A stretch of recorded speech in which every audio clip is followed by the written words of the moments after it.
नमस्कार व्यूअर्स, आपका स्वागत है रेडियो द्वारका में और सवालों का सिलसिला हमारा जारी रहेगा प्रशांत मुकुंद प्रभु के साथ। बहुत बहुत धन्यवाद और प्रणाम आपको। प्रभु जी, मैं ये जानना चाह रहा था कि जो परमार्थ के काम होते हैं उसमें ना स्वार्थ पीछा नहीं छोड़ता, कोई उपाय? उपाय तो ये है, स्वार्थ होना चाहिए। भागवत में लिखा है, नाते विदुम स्वार्थ गतिम ही विष्णु। भगवान विष्णु में गति कैसे हो, इसके लिए स्वार्थी होना चाहिए। लेकिन मेरी तरक्की कैसे होगी, इसके लिए स्वार्थी होना ये गलत है। एक मछली ने अपनी माँ से पूछा, माँ क्या हम जल में ही रहेंगे, क्या हम कभी पृथ्वी पर नहीं रह सकते हैं?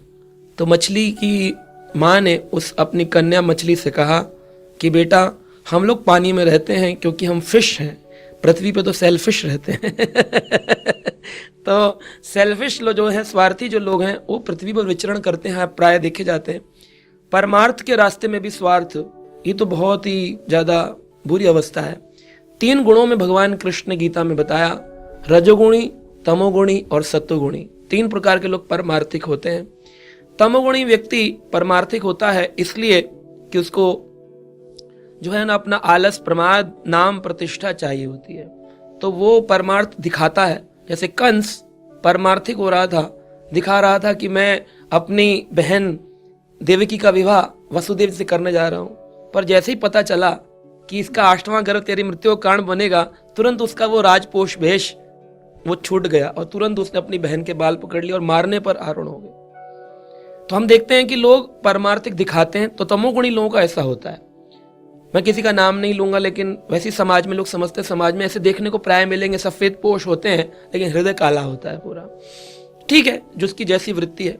और दूसरा रजोगुणी लोग होते हैं। ये लोग रजोगुणी परमार्थिक होते हैं। ऐसे ये परमार्थ करते हैं, धर्मार्थ करते, धर्म के कार्य करते हैं ताकि ये इनका स्टैंप हो जाए नाम हर जगह, है ना। तो जैसे पंखा दान दे दिया किसी ने, तो उस पर 3 पंखड़ियों पे नाम होने चाहिए। एक जगह तो कथा चल रही थी, उसमें एक व्यक्ति आ गया हमारी कथा में, आकर के उसने पंखे का स्विच बंद कर दिया। मैंने कहा गर्मी का मौसम था, मैंने कहा आप प्रभु जी क्यों बंद कर दी, कथा में इतने हजारों भक्त बैठे, एक पंखे बंद कर दिया आपने सारे?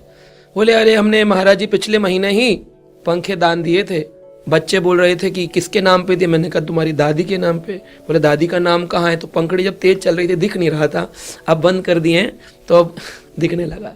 ऐसे भाव में ये रजोगुणी लोग परमार्थी होते हैं। होते तो परमार्थ किया, दान तो दिया, लेकिन पीछे स्वार्थ, नाम का स्वार्थ। तमोगुणी लोग होते हैं, जैसे वोट चाहिए तो किसी को मदिरा पान कराने के लिए दान दे दिया, परमार्थ का काम किया, लोगों की मदद करी, लेकिन पीछे है कि मेरी वोट होनी चाहिए। सत्वगुणी व्यक्ति ऐसा होता है जो कहता है मैं केवल कि जैसे वृक्ष कबहु ना फल भके, नदियां पिए न नीर, परमार्थ के लिए साधु धरे शरीर। एक मनुष्य का शरीर परमार्थ के लिए, जैसे सेब फल, सेब का जो पेड़ है वो कभी अपना फल नहीं खाता, नदियां कभी अपना जल स्वयं नहीं पीती, दुनिया को पिलाती है। अगर पेड़ अपने फल स्वयं खाने लगे तो मनुष्य का क्या होगा, पशुओं का क्या होगा? अगर नदियां अपना जल पीने लगे तो हमारे घरों में जल कैसे आएगा? तो नदी से कहते हैं, बोले वृक्ष कबहु न फल भूखे, नदियां पिए न नीर, परमार्थ के कारण ही मानव धरे शरीर, साधु धरे शरीर। तो परमार्थ का कारण होना चाहिए सत्वगुणी भाव, कि मैं सेवा करूं लेकिन मैं कर्ता की भावना से ना करूं, कर्ता की भावना से रहित होकर करूं।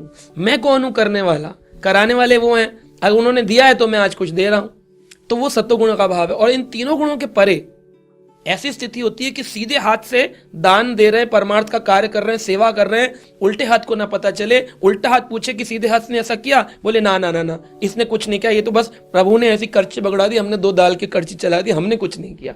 ये तीनों गुणों के परे का भाव विशुद्ध सत्व में। तो ये अलग अलग गुणों के अंतर्गत लोग बंधे हुए हैं, इसलिए वो ऐसे करते हैं। इसका छोड़ने का तरीका एक ही है, कर्ता की भावना से रहित होना पड़ेगा। भगवान कृष्ण गीता में कहा, अहंकार विमूढ़ात्मा कर्ता अहम इति मन्यते। इतना ही मान लेता है कि कर्ता मैं हूं, यही उसके अहंकार का कारण है। और इस अहंकार में जब तक वो कोई भी क्रिया करेगा, चाहे वो भौतिक पारमार्थिक किसी भी क्रिया करे, अगर उसमें स्वार्थ छुपा है तो आज नहीं तो कल वो भगवान को तो पता है ही है, समाज को ही पता चल जाएगा और उसकी कोई इज्जत नहीं होती फिर बाद में। इसलिए स्वार्थ रहित होकर जो कार्य किए जाते हैं वो चाहे थोड़े किए जाएं, उसकी इतनी बड़ी कृपा होती है कि वो फिर कहते हैं रखे रख समाई नहीं जा रही, इतनी कृपा हो रही है, क्योंकि वो निस्वार्थ सेवा है, निस्वार्थ सेवा है।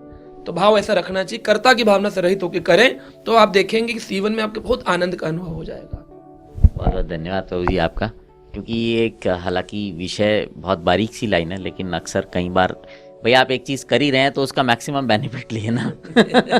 वो फिर रजोगुणी है, वो रजोगुणी नहीं मतलब maximum benefit in spiritual benefit लें उसका। तो व्यूअर्स, उम्मीद करता हूँ ये प्रश्न का उत्तर आपको समझ में आया होगा। अब आपसे विदा लेते हैं, जुड़े रहें रेडियो द्वारका के साथ।